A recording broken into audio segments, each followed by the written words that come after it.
Welcome to our regularly scheduled monthly meeting of the Board of Zoning Appeals. The BZA members are volunteers and receive no compensation. We are appointed by the City Commission for staggered 3-year terms. Under state statutes, the BZA hears 3 types of appeals. This evening, all of our appeals are dimensional. For dimensional non-use variances include sign variances. The appellant must show a practical difficulty complying with dimensional requirements of the ordinance. It requires 4 affirmative votes, and as I mentioned, all the appeals tonight are dimensional. You need 4 votes. We have a full board, so 4 out of 7. We also review use variances and appeals of interpretations of rulings of other building officials or other boards regarding zoning. Our procedure is all comments are to be addressed towards myself, the chair. Please wait to be recognized. City staff will make a presentation regarding the appeal and take questions from the board members. The appellant is then invited to speak and present their case. Only one person will be allowed to speak to address the board. I can make exceptions if we need a technical support from an architect or an engineer or something else. Members of the public are then invited to come forward, identify themselves, and provide their comments to the board. Hearing is then closed. Motions from the board are entertained and acted upon. In all cases, this is not a popularity contest. Granting or denying a variance is based substantially on the appellant meeting their burden of proof. Can we please call the roll of the board members? John Miller. Here. Kevin Hart. Here. Carl Corona. Here. Eric Morgenroth. Here. Jason Canvasser. Here. Dick Lilly. Here. Ron Reddy. Here. Don Rogers. Here. I'll now call the roll of the appellants. Do we have someone here for 495 Vinewood? Here. Thank you. Do we have someone here for 270 South Glenhurst? Here. Thank you. Do we have someone here for 1155 Webster? 1155 Webster. I don't believe they're going to be online, but we'll check further in the meeting. And then we have 309 Arlington. Here. Thank you. And then I've been told that we have some additional information needed for the 1061 Forest, including some additional advertising we need to do for maybe another variance. So that case will be postponed tonight and scheduled for our next meeting. I see we have 2 letters about the appeals. Jeff, are there any others? No, that is, you have everything in front of you. Very good. Gentlemen, before you have the minutes of the last regularly scheduled meeting. Do we have any amendments or do we have a motion to approve? Motion to approve. Second. We have a motion to approve in a second. All in favor? Aye. All opposed? The minutes are approved. Nothing on Zoom. All right, sounds like we have our first case tonight. We have appeal number 25-24 for 495 Vinewood, and City of Birmingham will, Mike will present. City of Birmingham. Hi, Mike Morad, Assistant Building Official for the city. Appeal number 25-4024. The owner of the property known as 495 Vinewood requests the following variance to replace an existing driveway. Chapter 126, Article 2, Section 2.08.1 of the zoning ordinance requires that a single-family residential lot shall have a minimum open space of 40%. The minimum open space required is 5,665.60 square feet or 40%. The proposed space is 4,352 square feet or 32%. Therefore, a variance of 1,142.60 square feet or 8% is asked. The applicant purchased his home in 2022 and is requesting a variance to replace an existing driveway. The home was constructed in 2000 and the pool in 2001. So if we look here at the top picture, this is the existing, what's there now.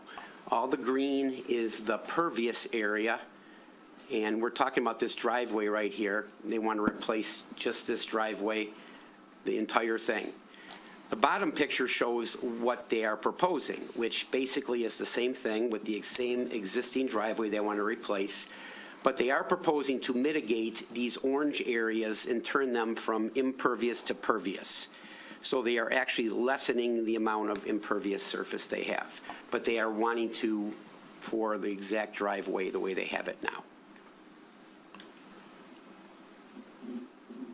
I don't think I have any questions. Anybody have questions for? Please. Do we know what happened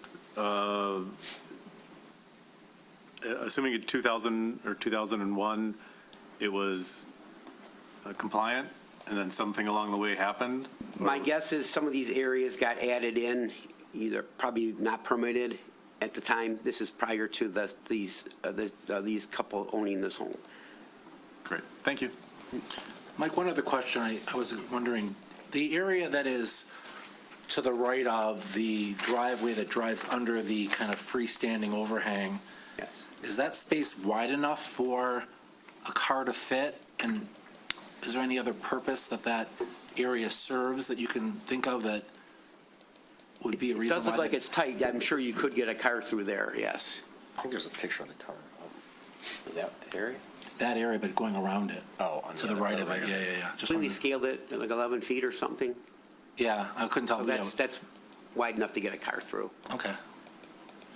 Very good. Any other questions for Mike? Seeing none, who's going to come and speak on behalf of this appeal? Good evening. My name is Matthew Glakowski, representing the clients at 495 Vinewood, Can you tell us your, Trellis Building Company. okay, and your address, please? My personal address is 4206 Arlington, Royal Oak. Perfect, thank you. We would just like to request, as kind of Mike illustrated there, to replace the existing driveway as it sits in the current footprint. And, you know, we offered to mitigate and add additional green space as more pervious surface. Just to kind of maintain functionality of the driveway. I think you can see in the picture where if there is a car parked in that area, you're still able to have one car go around and access the garages. So cars do and can go around that Cars area? do and can go around that, and thank you. they access the car on the back of the property that way, or the garage on the back of the property that way with the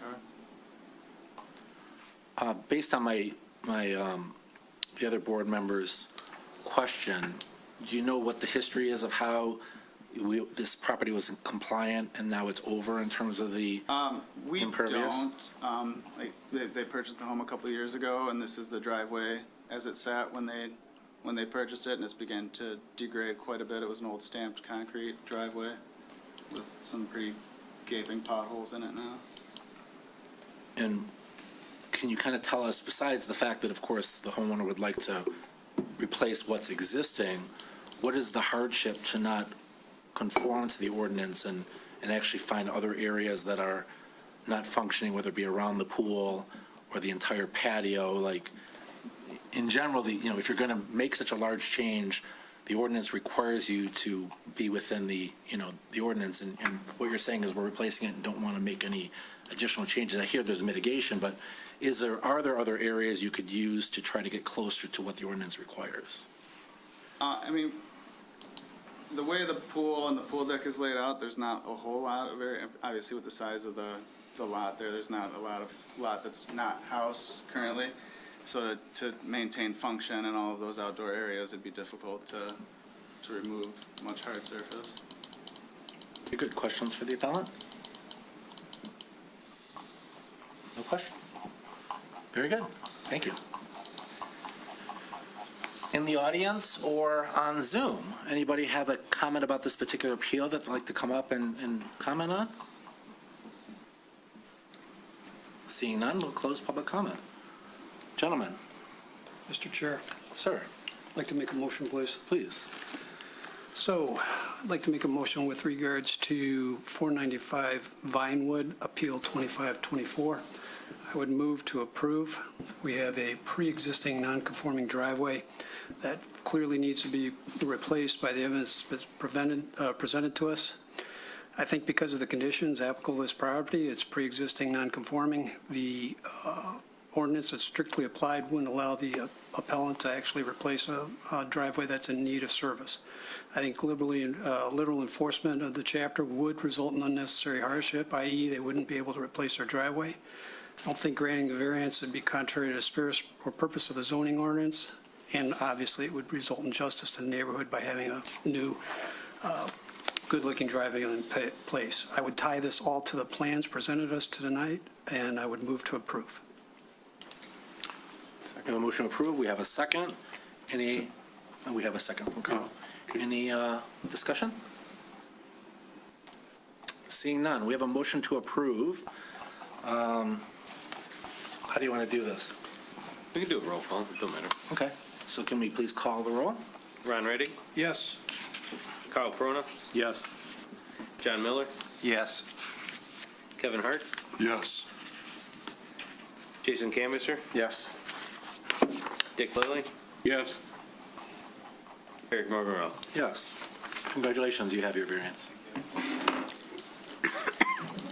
Our next case this evening is appeal number 25-25 for 270 South Glenhurst. Mike Morad again to plead this case. Appeal number 25-25. The owner of the property known as 270 South Glenhurst requests the following variance to construct an attached pergola on the rear of the home. Chapter 126, Article 2, Section 2.06.2 of the zoning ordinance requires a minimum rear yard setback of 30.00 feet. The existing is 2206, so the proposed is 7.50 feet. Therefore, a variance of 22.50 feet is being requested. The applicant is requesting a variance to construct an attached pergola on the rear of the home, which extends into the required rear yard setback. This house has a irregular shaped lot, and a variance was granted in 2022. The minutes are attached. Okay, you can see the shape of the lot. It angles on a pretty severe degree here. So the backyard has been, shrunk down, and they were granted a variance for the house here. This blue line here represents where the 30-foot setback was, and you can see the existing home is into that. The pergola here, they want to extend further back into the back, leaving the 7.5 feet back here. And then we're doing outdoor kitchen. The remainder of this, it fits within the zoning ordinance, but the pergola itself encroaches into the rear setback, which would require the variance. So Mike, if they put the pergola, not to say they want to, but if they wanted to put a freestanding pergola in the deepest part of the lot, would they need a variance? They would have to be 10 feet from the house to do that. They would have to be 10 feet away and be an accessory structure. And then they could. Then they could. And the pergola is being attached to the home, but it's an open pergola, right? So it's not like it's protecting you from rain or anything like that, right? Correct. Very good. Questions for Mike? Mr. Ready? Mike, where would a freestanding structure be able to be placed in the yard? The only place that you would be able to get this particular structure size would probably be like something back here in this vicinity, because it'd have to be 10 feet away from. From the existing home, correct? Correct. And there'd be, depending upon the DTE, I don't know if there's a DTE lines back here, there'd be a clearance from that. So that could be anywhere from 5 feet to 7 feet that would be required possibly to be back off that back line also. And I can't tell from the drawing on the right-hand side of the house, what are all those squares? Is that just pavers there, or is that a sidewalk? Patio blocks. Okay, patio blocks. Okay, thank you, sir. Mr. Canvasser? So if they took away the structure, they could still have the patio, they still could have the kitchen. Yes, It's the vertical pieces that we're talking about. that's correct. Okay. We're not talking about any lot coverage issues. We're not talking about impervious situations. Correct. We're just literally talking about the vertical pieces. Okay. Yes. And then, I think you asked this, but there's no cover, there's no sides, it's all open. It is an open structure, yes. Okay. So is it just decorative? Is there any purpose? Do we know? I mean, it provides shade, Okay. but So Mike, it really isn't is it the verticals or is it the roof? It's not really the vertical pieces, right? It's a pergola still is the same as building a closed roof. It still has a roof, whether it has gaps in the roof or not. But if they wanted the 4 posts with American flags on them, they could do that. So it's more of the vertical pieces on the roof that creates a roof that's creating the issue. The horizontals, I mean, The horizontals, Yes, exactly, correct. not the verticals. Correct. Right. Okay. Mr. Quinn? So the hardship here, as stated, was the lot angle. But looking at the drawing, if this was a square lot, they'd still be in violation, right? Because if you went straight across the 30, from the left-hand side of the drawing, where the 30-foot mark is? It would, yeah, that would still, because the rear setback line is right here. Yes. So if this lot just squared off, they would still be into the rear setback. All right, thank you. Because the previous appeals were for building a second story on the existing non-conforming. Now they're trying to make it even worse, right? Right. Yes. Yeah, okay, thank you. Any other questions for the city? Seeing none, who's coming to speak on behalf of this appeal?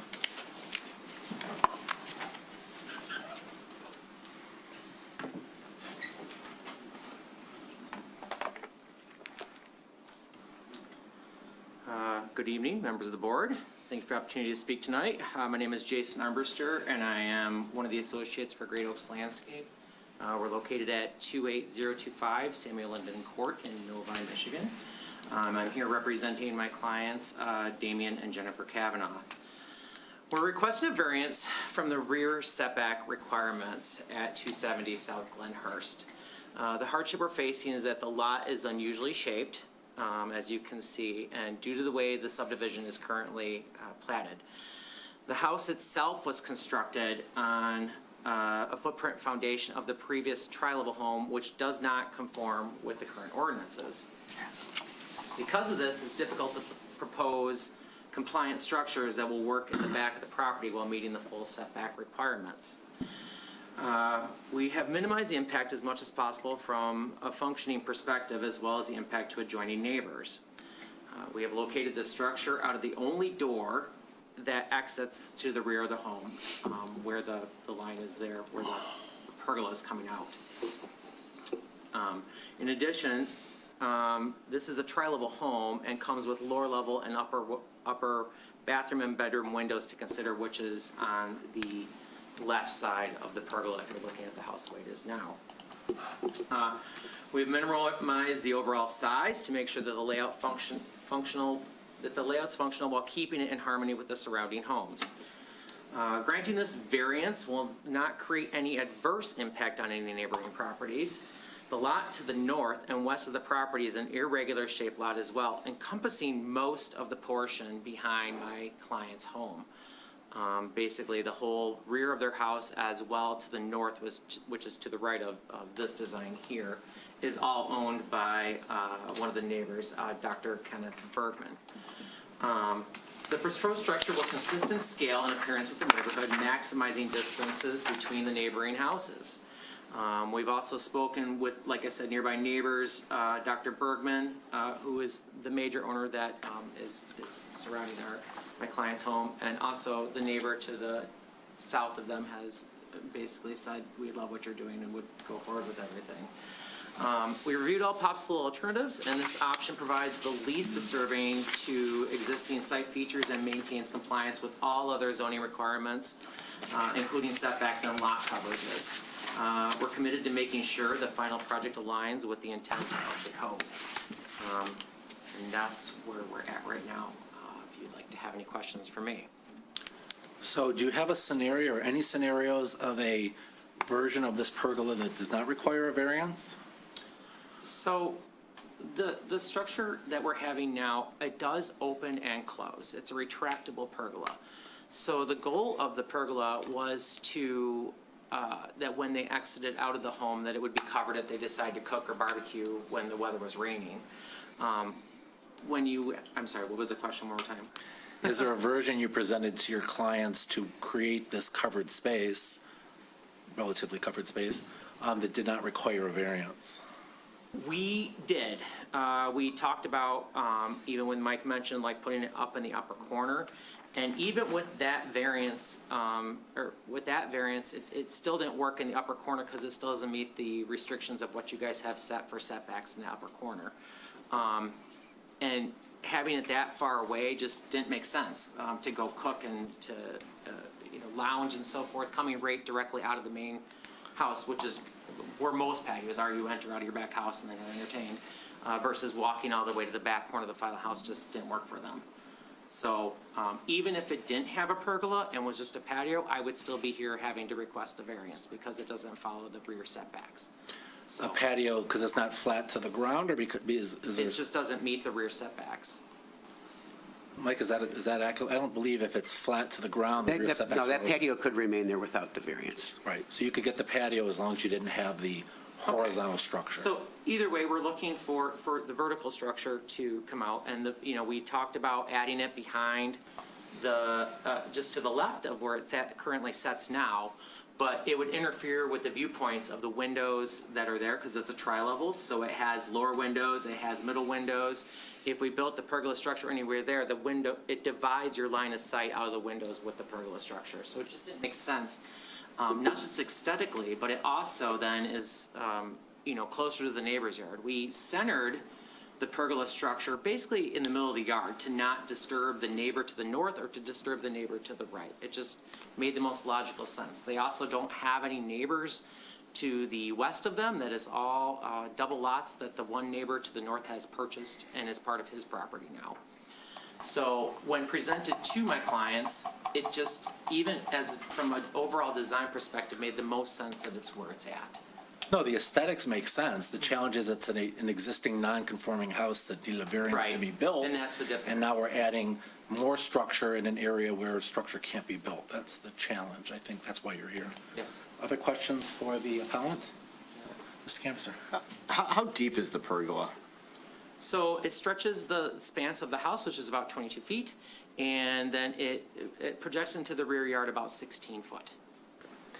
Would it be possible to minimize that projection and still have it serve the same function? Well, I can't minimize it any to get within that one dotted line there, because this is, basically this was drawn on a 1/4-inch scale. So when you look at that, there's like a 4-foot opening to get up onto the structure, which leaves very minimal space for any sort of, literally any sort of like outdoor furniture would be very cramped. Even the area to provide just even a couple bar stools was tight.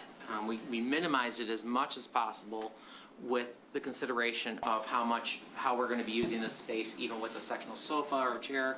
It's meant for lounging and for entertaining and cooking. So it made sense with what we're looking at furniture-wise. Okay, thank you. Other questions for the appellant?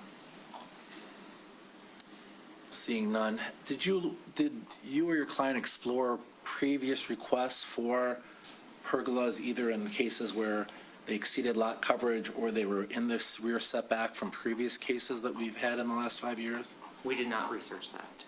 Because there have been many, Okay. and, we've made comments about you could put up a large, umbrella-style covering for a season because it's a temporary structure.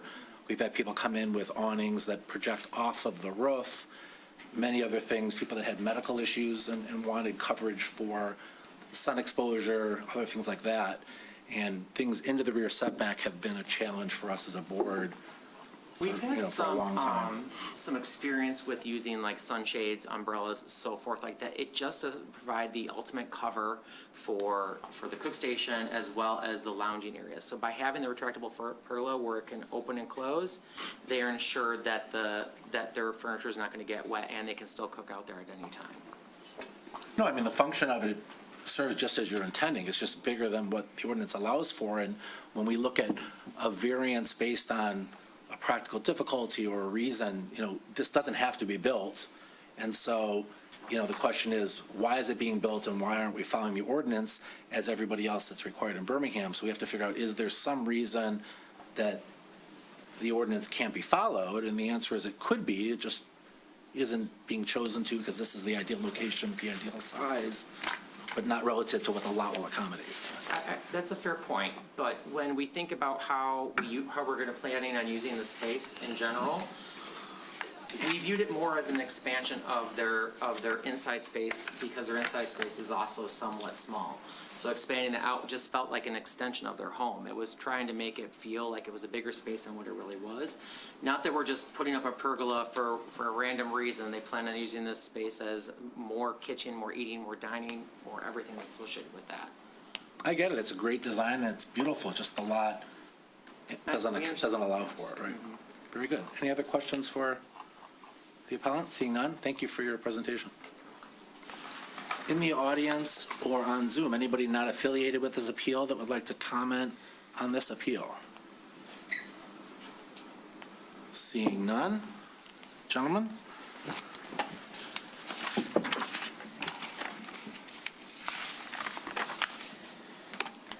Anybody have, oh, Mr. Conisar. I'll make a motion. I'd like to make a motion to deny the appeal on 270 South Glenhurst, Appeal 2525. The conditions of the appeal is based on the irregular lot size, and from what I can tell, even if it was a square lot, it doesn't comply with the requirements. And as we've discussed, this isn't a necessity to build this patio. It is a feature request. And for that reason, I don't believe there is a special condition to pass this appeal. I don't believe it is an unnecessary hardship. This is a expansion to an already non-conforming property, and I don't think it is required. The spirit of purpose of this ordinance is to restrict the construction of additional structures, and I don't think this is violating that. And by granting the variance, I don't believe there is a substantial injustice to this property. They will still have a beautiful patio to enjoy, and I don't think that this pergola is required to still enjoy the property. So for those reasons, I move to deny this appeal. We have a motion to deny. Do we have a second? Second. Thank you, sir. Any discussion? Mr. Miller? Yeah, I can't support the motion because I think that this, even though I understand why it was put forth as stated, I think that this is a pretty reasonable request given the house and the neighborhood.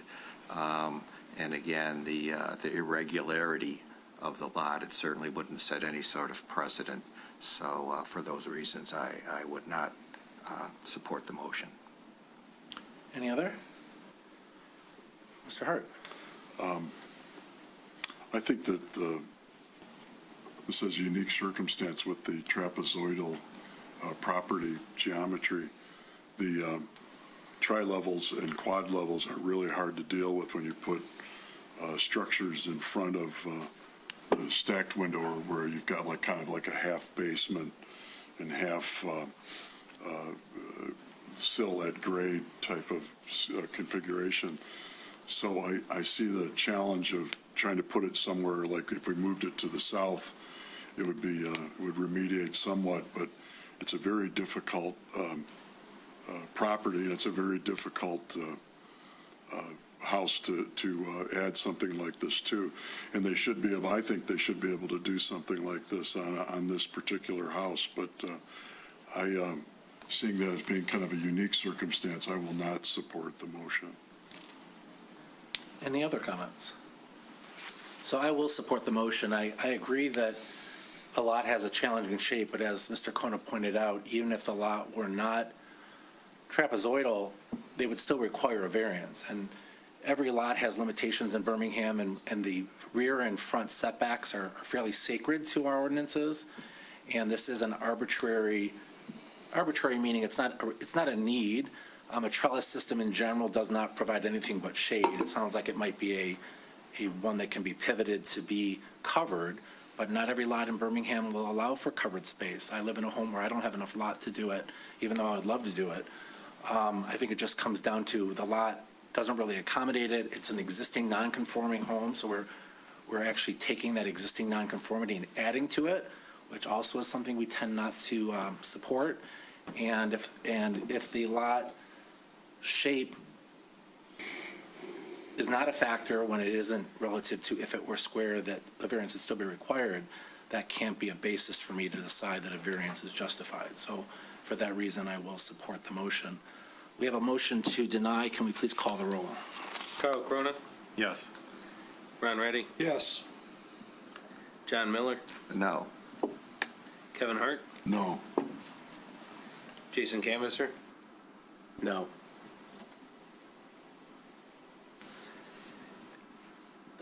Dick Lilly? No.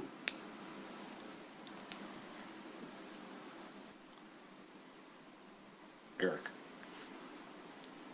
Would you repeat that? No. Said no. He said no, okay. You just left with me? Eric Morgenroth? Yes. So the motion to deny did not pass. We have 4 noes, 3 yeses, so we need a new motion.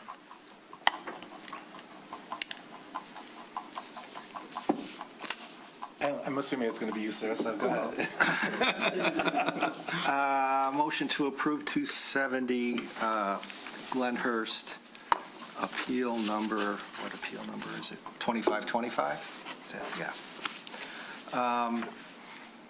I believe that this pergola seems to be a reasonable addition to the backyard of this existing home. I also believe that the discontinuity with respect to the ordinance is caused by the lot that is very irregular with respect to the other lots in the neighborhood, and that the existing house already sits in a non-conforming position. So because of all this, I think it causes an unreasonable hardship for something that is a reasonable request in this appeal.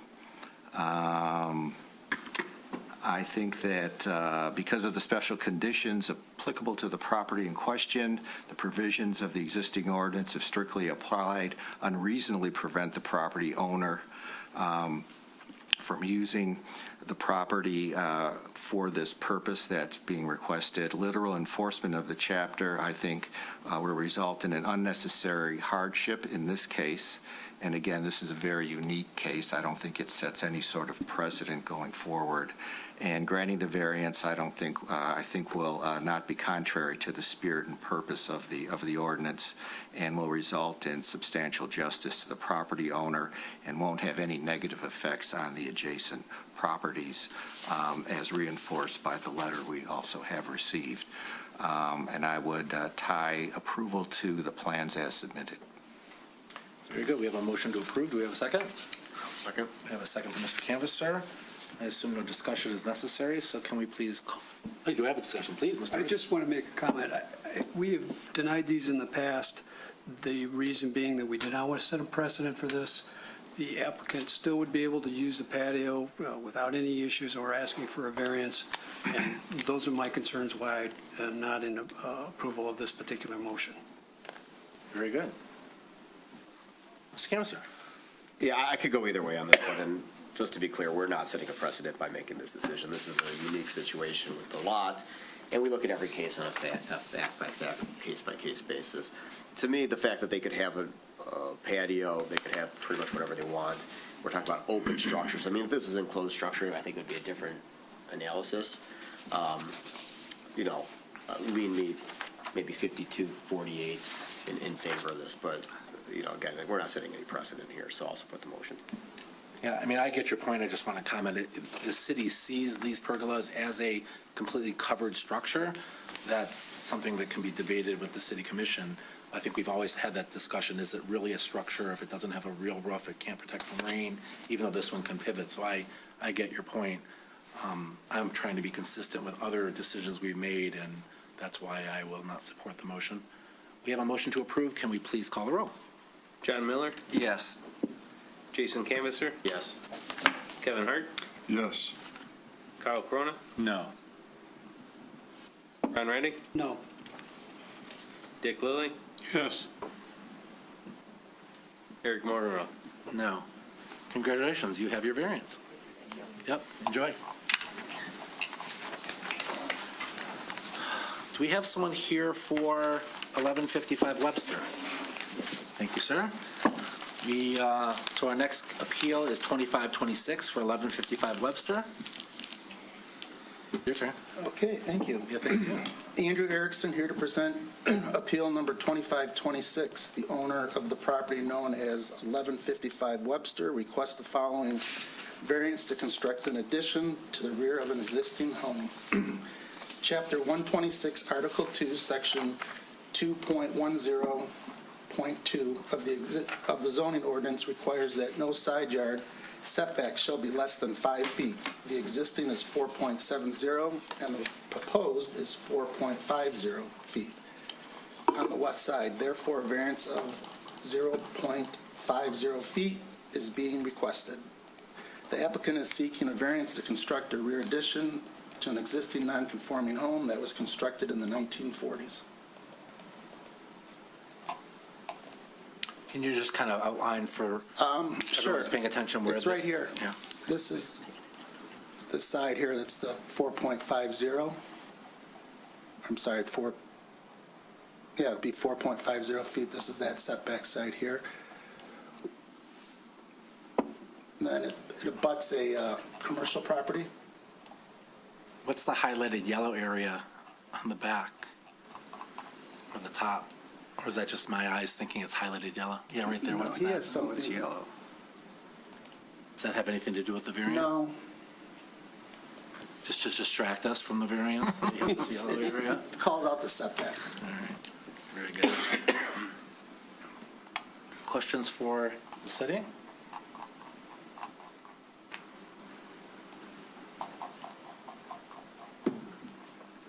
Seeing no questions, gentlemen? Very good, no questions. Sir, it is your turn. Come on up.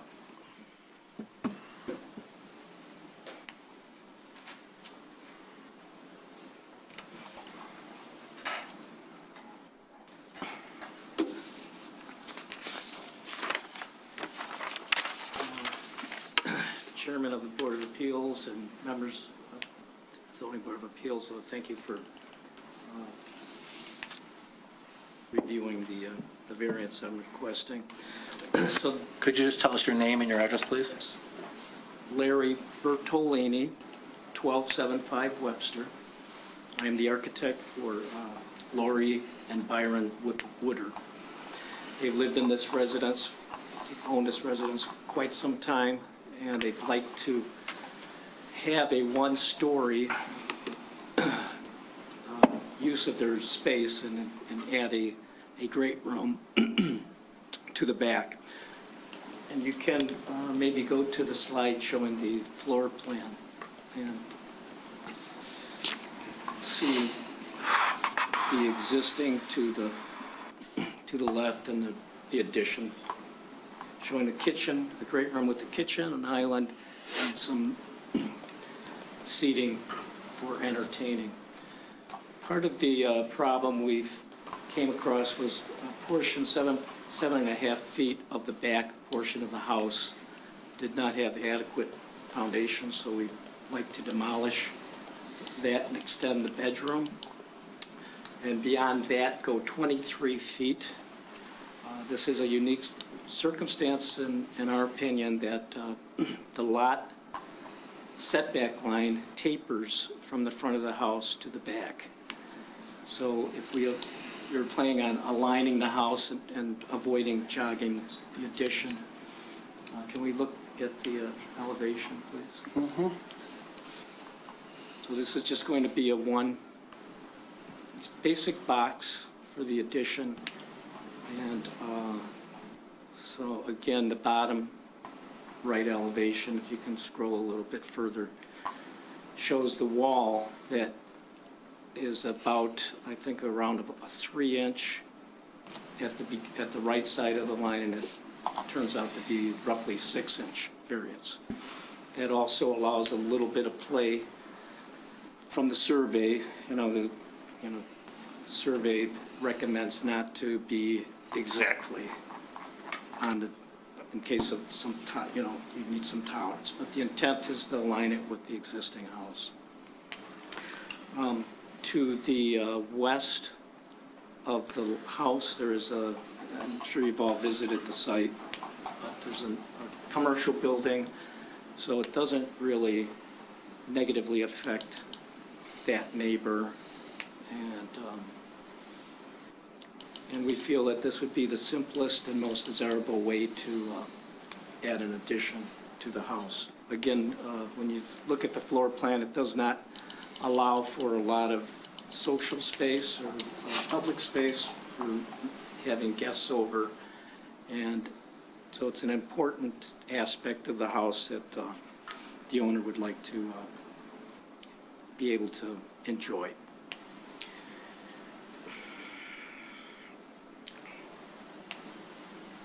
We feel that this is going to add value to the neighborhood, add value. It's going to be a nice addition. And, feel it's unique due to that setback in the existing house, due to the angled lot line and the way the existing house is positioned on the site. Let's see. We feel that, strict, to conform with the ordinance with this, to strictly conform with the ordinance, that we prefer that we be granted some leniency on that. So I think that's about it. So, of course, if you did a jog, whether you did a jog on both sides so it was symmetrical or not, if you did a 1 or 2 foot jog, you wouldn't need a variance. Is that correct? Yes, that is correct. And are you using a 2x6 wall or 2x4, and what the thickness of the It'll be- siding? Is there any impact on any of those things? No, it'll be a 2x6. But that's coming in, not really out, right? In terms It's of all going to line up. line up. Very good. Mr. Reddy? Sir, this is a pre-existing non-conforming house from the 40s. Was the house just slightly skewed on the lot, and is that what's causing it to drift over to the property line? Or is it the Yes. fact that the initial survey was wrong? Now, if you look at the survey, you can enlarge it. This one? No, that's the site, here it is. Oh, that, okay. Okay, so you can enlarge that towards the back and see the setback in the front of the house, at the front, can you make it zoom in a little bit? There you go, perfect. So there's the setback line, that dashed line. So the front of the house is slightly off. And then if you follow that line up, okay. you'll see that it's pretty close at the beginning, and as you go towards the Okay. north, And so that's why you needed 6 inches? yes, Okay, towards the very back, at the very back. thank you. Any other questions for the appellant? Seeing none, thank you, sir. Thank you.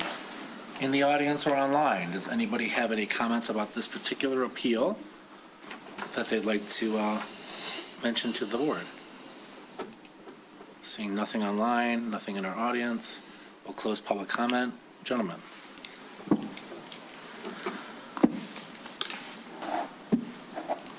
Mr. Chair. Mr. Reddy, sir. With regards to Appeal 25-26, the property known as 1155 Webster, I would move to approve. This is a pre-existing non-conforming home dating back from the 40s. The house is slightly skewed, and in order to make this addition harmonious with the rest of the house, it's drifting slightly, approximately 6 inches towards the property line. I think that there are enough special conditions here, specifically that this house dates back from the 40s, and that the house is slightly skewed on the lot, that if strictly applied, wouldn't allow them to build this addition.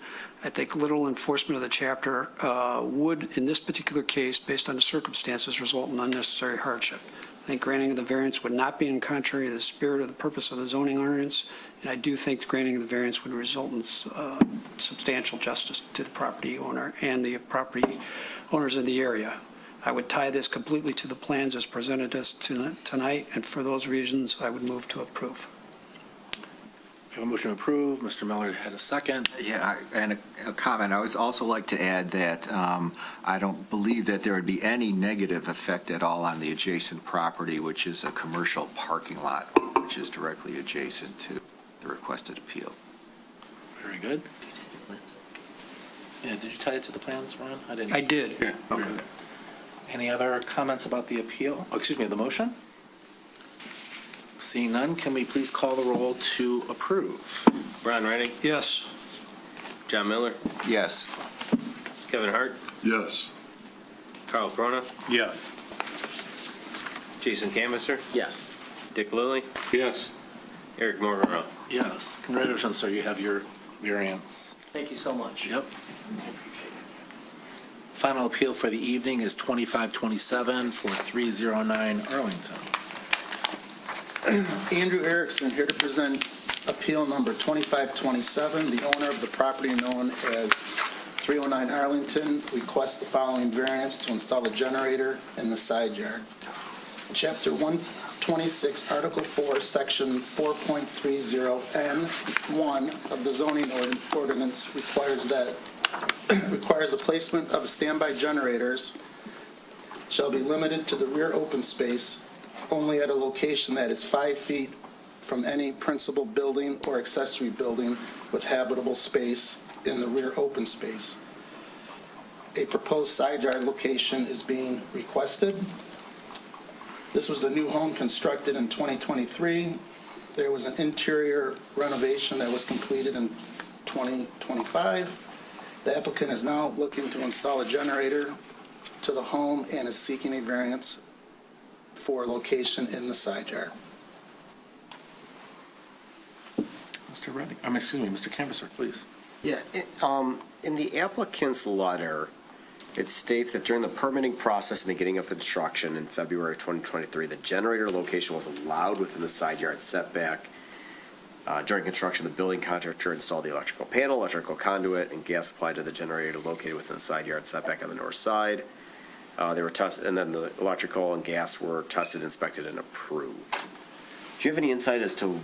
So the zoning on generators changed at, I'm not sure of the exact date, but when the home was constructed in 2023, the side yard was an acceptable location. So did their original plans contemplate a generator? Is that why all these conduits were installed? And I mean, if we take this, I guess, at its face, approved? There was no location ever approved for the generator. There was Okay. no permit ever applied for back when the home was constructed in 2023. The letter from the fire chief says March of 2025 is when the new zoning ordinance came into effect. Right, and I can ask the applicant, I'm just trying to figure out why there's electrical conduit and gas and everything else that were installed and tested and approved, if this wasn't part of an original plan, and you know, because I think it's important for us to understand whether or not this was part of something that was considered in 2023 and just not installed, or if this is something that was contemplated and is now just coming to us, to the city, I should say, for the first time since the change in the ordinance. And how long is a permit valid for if it was approved and then it was never installed? Right. A permit is good for 180 days, before like an inspection would need to be called. And then you have to re-request a permit, and the new ordinance would apply if you had to apply again. If you already had a permit secured for it, and you could renew the permit, but if there's no permit for the generator at that time, the permit came in after the time frame. Any more questions? No, thank you. Mr. Kona, sir? Back to the permitting issue, if a rough inspection is inspected and approved, nothing is done, the permit expires, and then the final inspection is done, but code is changed. Are you thinking about just a generator, or are you talking about anything on a code change? Well, just between like a building code rough and a changes. final type of inspection. If a permit is secured, like on a new house, let's say, and the code changes, the home is built under the permit it was reviewed under. Okay, so the generator permit was not pulled for this until after the date of the ordinance change. The electrician and/or the mechanical contractor may have had the openings on their permit, which would have been done at the time the home was built. But there was not a permit for the generator. Okay. There was never a generator permit pulled. Right, I'm just thinking about other issues where you do the roughing of anything. Right. And then the final inspection is done, and then between those times, code changes. If you have a home that gets started under the 2015 Michigan Residential Code and the code were to change, the home would still be done under that code. But if a trade permit came in after the code change, that would follow the new code. Right, okay. So, and regardless of that, it sounds like the issue here is that there was never a generator permit. They might have had the electrical permit pulled for unknown reason to have gas and electric there, but there's no generator permit. That's correct. Thank you. And we've had testimony in a previous case for this particular issue, and the fire marshal has submitted a letter along with this appeal about the dangers of carbon monoxide and why the code has changed, right? Yes. Any other questions for the city? For Andrew? Seeing none, who's speaking on behalf of this appeal, please?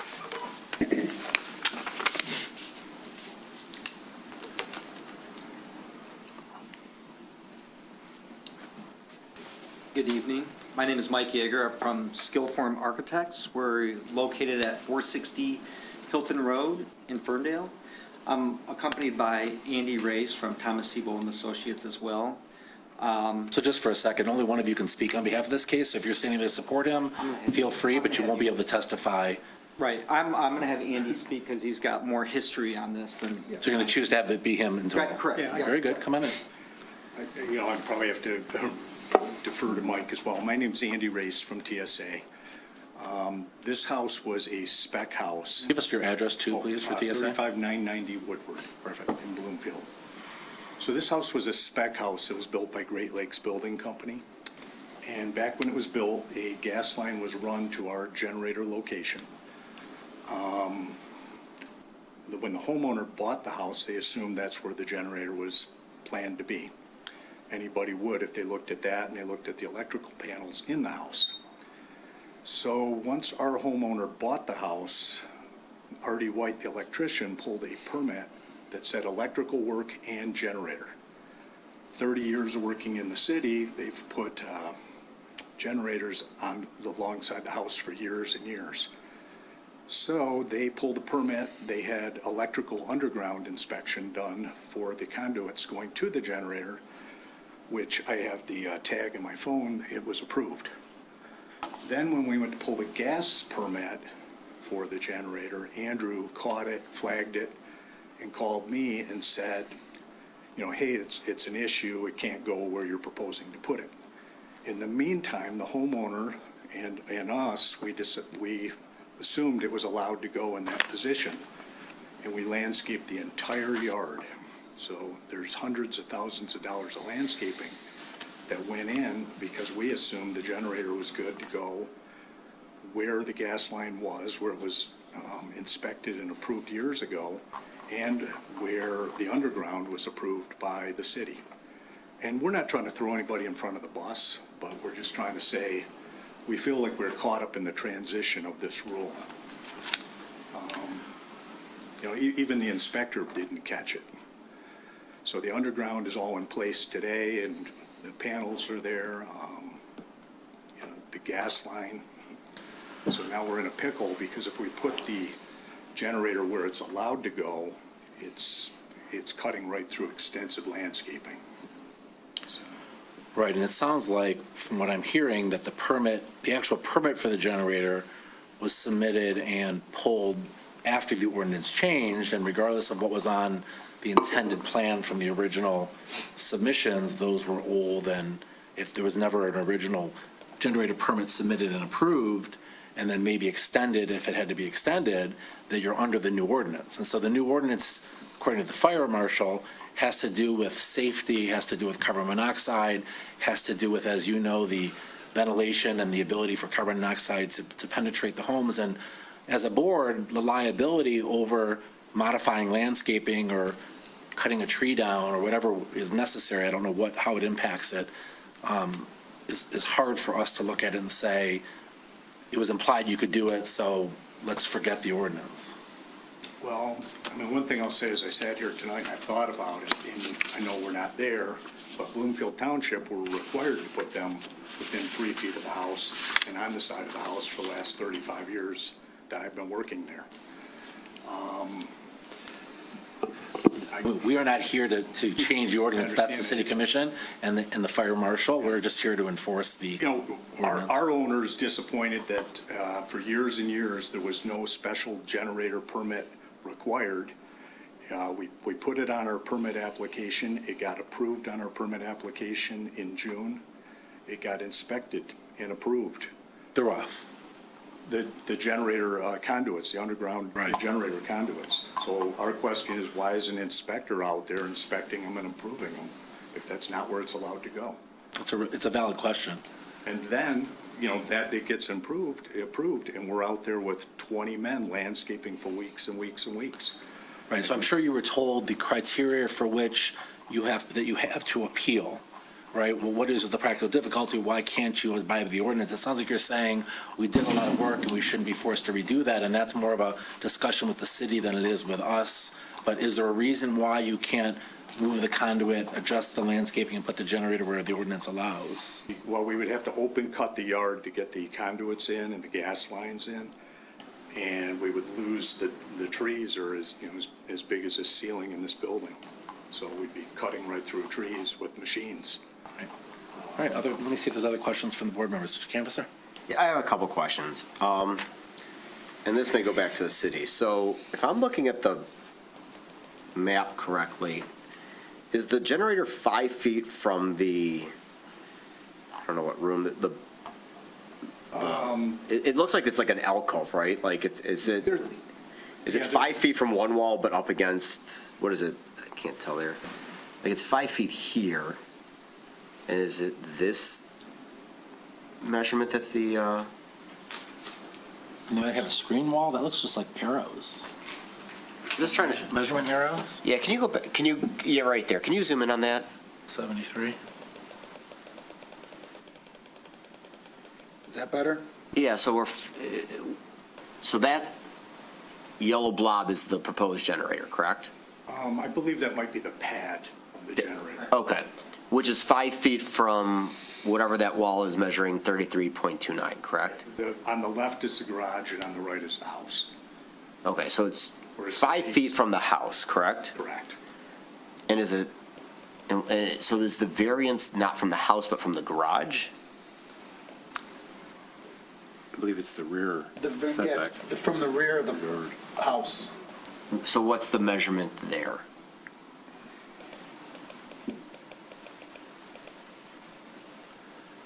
It would be 43 feet 10 inches. If you zoom out, I was confused on this as well because they have to send it all the way back south of the patio behind the rear yard line. So that's, yeah, I guess that's what I'm trying to figure out is where it needs to go. It would need to be moved back 43 feet. From the proposed location. The generator needs to be completely in the rear yard and 5 feet behind that. So Okay. the covered terrace there, that is the back, that dashed line is the back of the home. So he is in the rear yard and it's more than 6 feet, 5 feet from any portion of the home Okay, in that location where that rectangle is. okay. So, I mean, I understand the fire marshal's concern, and I could see a scenario where a variance could potentially be granted, but I guess what I'm not understanding is, so how close are we to the living quarters? Because that seems to be, when we're talking about safety and carbon monoxide, 5 feet. We're 5 feet, which is what the ordinance requires at a minimum. Technically, the ordinance requires you be 5 feet from any portion of the structure, meaning overhangs also.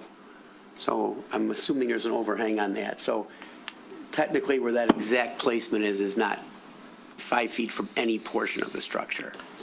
But if that's just the pad, That depending on the depends on size, where the they could generator offset. sat on the pad. We don't have that information on there right now. Okay. And then just a general comment, because we're hearing a lot about landscaping. You know, if you'd like us to consider, or at least from my perspective, if you want us to consider the landscaping, not saying that would be dispositive of how I would vote one way or the other, I think it would be helpful to have a landscaping plan to be able to understand what we're talking about. I mean, unless I'm missing it, I don't see anything on here that would show me, this extensive landscaping, which I'm sure exists, but, it's hard to consider something without actually seeing it. You see where it says allowable generator location?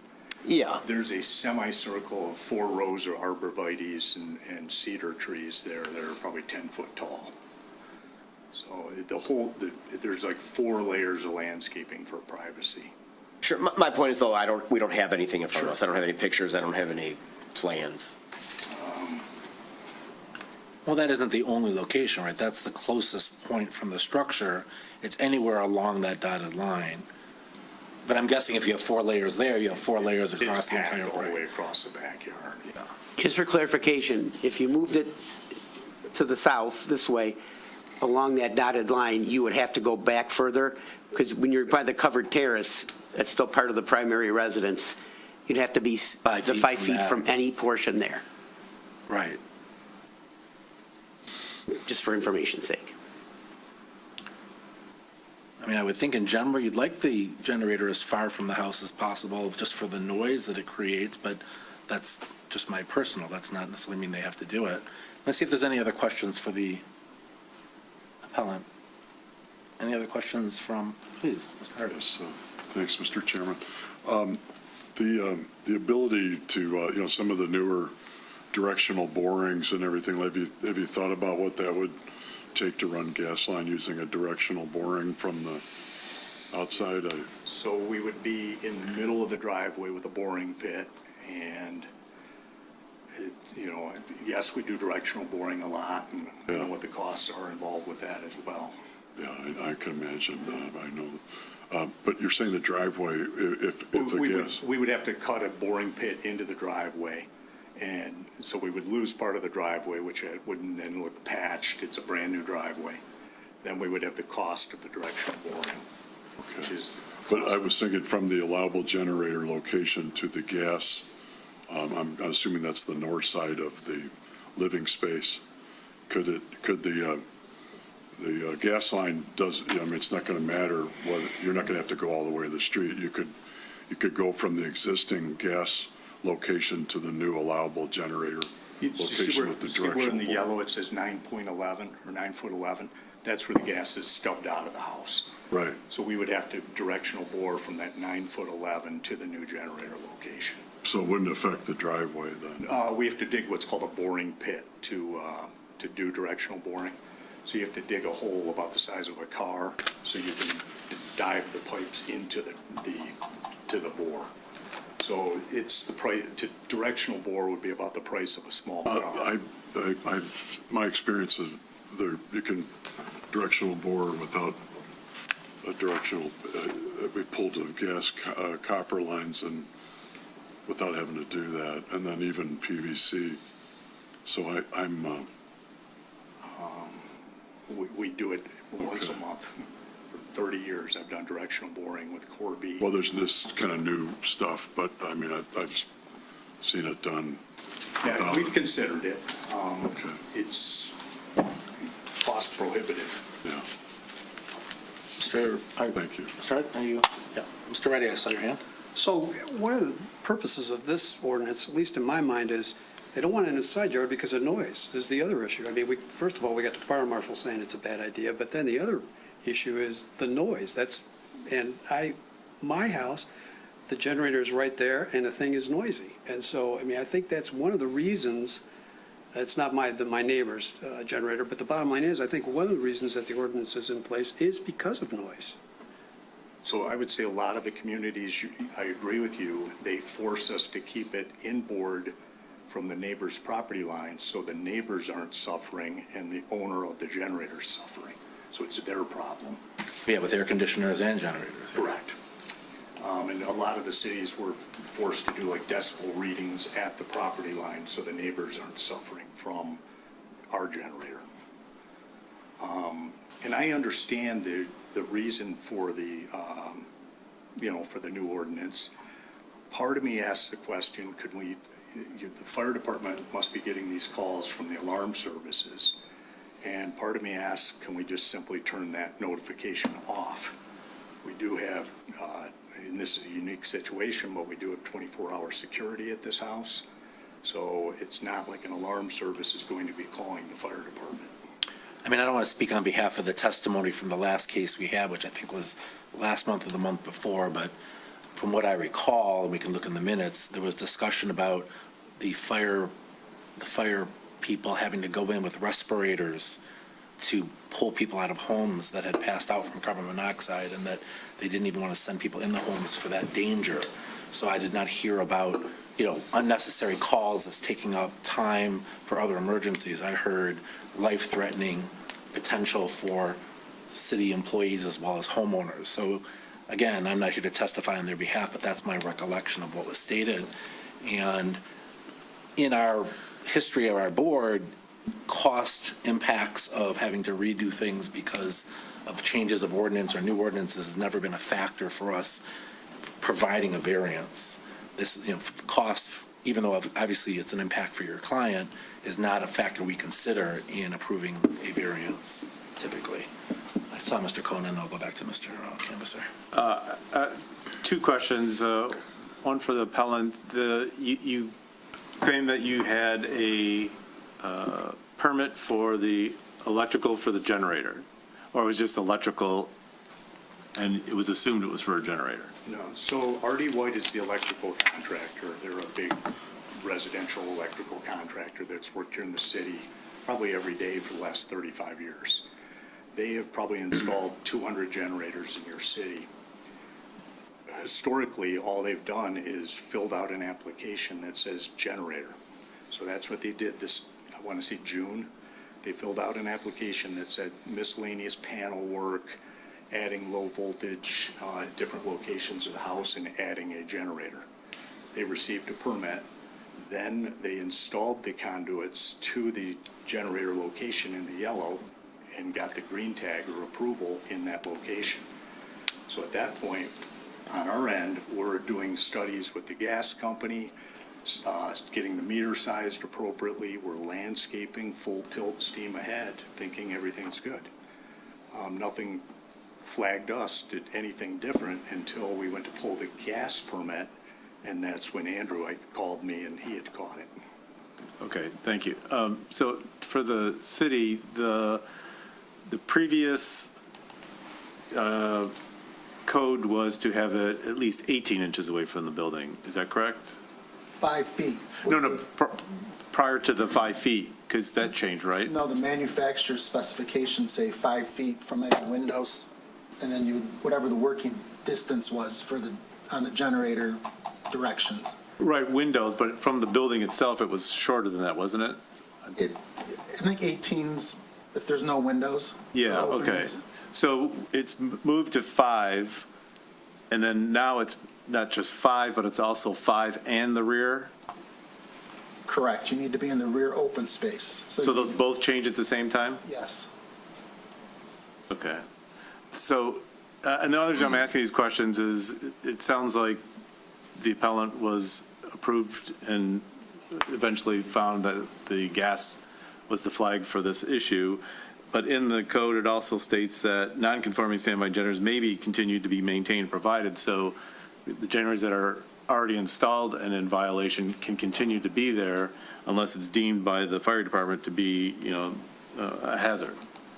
So I'm just trying to understand and balance what has happened.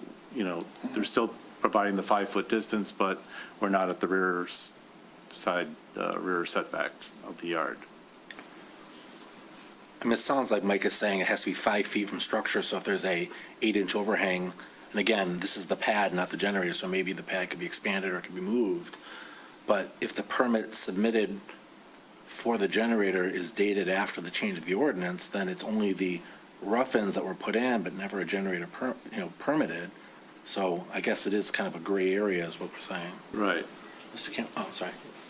No, thank you. Mr. Canvasser, back to you. Yeah, I think Mr. Kona touched on it in a minute. So I guess I want to verify, number one, the 5 feet that is being proposed on this drawing. I know that's to the pad, but What is the distance when you factor in the actual generator, the overhangs, and everything else? Do we know that? The generator's approximately 3 feet wide. And the pad is not poured yet. It is formed, and all the conduits are brought into the pad. So if I had to push the pad over 6, 7, 8, 12 inches, I could do that. Or I could also push the generator over on the pad. Okay. Because I think there's two concerns, right? The first concern is the proximity to the house. That's a clear safety issue in the eyes of the fire marshal. And so if, just as an example, if that line on the screen where it says 756.67 was the back line of the house, the allowable generator would go 5 feet back because that would be the rear yard. Here, we're really looking not so much as a distance from the structure, but the fact that that distance is in the side yard. And so to me, we denied a generator, I think at the last meeting, because it was too close to the principal structure. That was a safety concern. I just want to make sure, because I don't believe this concern here is really safety, because I think we are, and I think if there was a motion made, if this is how it went that way, it would have to be clear that the generator would have to be at least 5 feet. I think we would owe that to the fire marshal. But I think really the consideration is whether or not we're willing to allow the generator via a variance in the side yard via, as opposed to what the ordinance requires, and that's, in the rear yard. So I just wanted to confirm. Are there windows on this wall? They are fixed. Oh, there are windows. If I could, let me throw something else out there. So I will tell you that in Royal Oak, we did have this circumstance come up where we had, the fumes were setting off the house systems. Royal Oak, what we had was like these houses that are jammed together. They're like tunnels, and the fumes can't get out. Not only that, but it was a house from like the 1940s. So I would think with, Tyvek sealants, a little bit more open area, a house like this might be less susceptible to it than something maybe over by Adams or the east side of town. Listen, we're not questioning the quality of the builder, but I'm assuming there's soffit venting, there's, other things, and it isn't our job to risk lives of citizens by speculating on where it might come in. I mean, you have the AC units maybe near here. I don't know if they are drawing in, again, I'm not, the technicalities of it. The 5 feet, I agree with Mr. Canvasser. If we're at 5 feet and this was an existing non-conforming AC unit, you would not be forced to move it.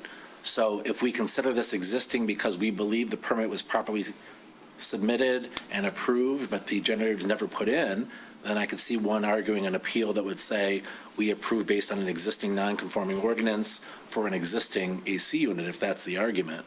If the city's saying it was never permitted and that the only permit they've ever seen was post-ordinance, then I think that's a different perspective, but I think that's the question. So there is our green tag from the approval. Well, approval of the gas line or the electric is not a permit approval for a generator. That is for the generator electric. Right, for the electric. Yes. But that electric could also serve for other things, correct? There's no other, That's the only reason there was there to do 100. no, I hear you, but could that electrical have served for an outdoor kitchen, an outdoor, freezer, anything else? No. There's 20 pipes there for the generator, and that's what they were called out for. Right.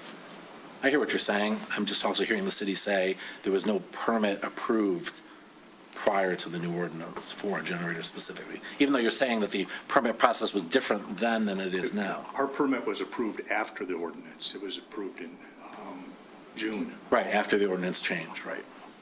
Very good. Any other questions for the appellant? Seeing none, thank you for your time, sir. In the audience, which really is just the appellants and our alternate, or online, on Zoom, anybody else have a comment specifically about this appeal that's not affiliated with this appeal? Seeing none, we'll close public comment. Board members.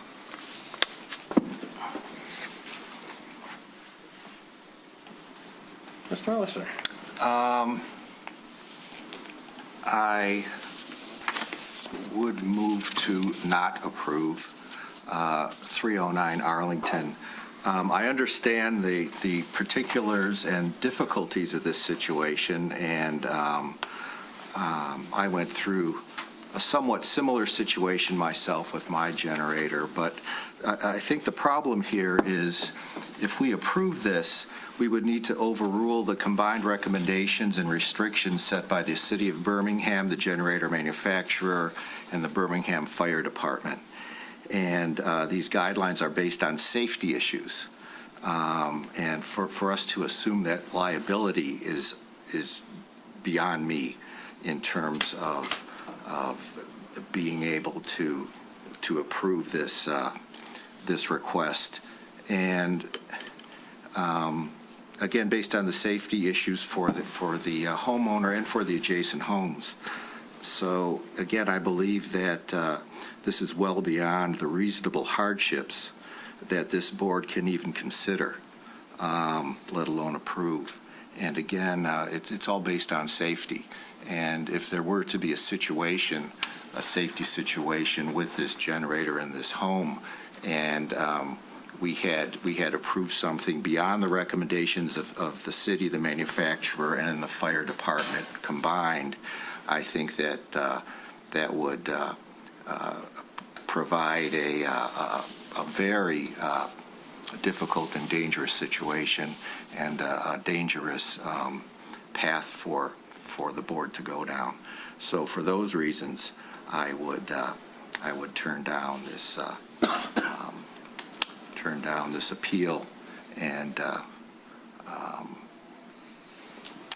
I believe that the 4 prongs, I'm not sure that they really apply to this situation. It's more about specific dimensional property, but I think that to do substantial justice to the property owner and the general public, we should deny this request. And it is an issue that does relate specifically to public health, safety, and welfare. And the hardship here is the moving of landscaping, and I don't think that's an unnecessary hardship in terms of the overriding safety issues here. So again, for those reasons, I would move to deny. Second. We have a motion to deny and a second. Do we have any additional discussion? Mr. Kona, sir. Yeah, I can't support the motion. My problem is it sounds like they were partially approved, or they had the intent of doing this and were guided thinking that this was okay. The biggest issue I see is not the distance from the building, because the last one we approved was 5 feet from the building, and this one is 5 feet from the building, both sides of the garage and the house. And if this was the back of the house, like the last case, it was 5 feet away from the back of the house, there'd be no issue with this. So to me, it's not a distance or a safety issue. It is the rear location issue, and I think that is a unique circumstances in this case. Their special condition is that they were kind of caught in between the change and were partially approved on one part of it and were caught on the second part, and now they're here, and I think it's safe that, in my opinion, the distance is meeting the standard, and the code also states that non-conforming generators may be continued, and this is beyond what the non-conforming generators currently have to abide by. So I don't feel it's an issue allowing this particular unique case to be approved. Interesting. Mr. Canvasser. I'm not going to support the motion. I agree with Mr. Kona.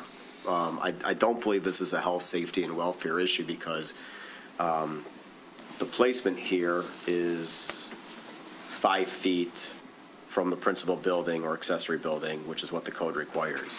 So we're not talking about a proximity to the building issue. The fire marshal, is, and the city through its passage of the orders, has determined that 5 feet is the safe issue. So I don't think we're talking about an issue here in terms of proximity to living quarters and the principal issue. We're talking about the side yard versus the rear yard.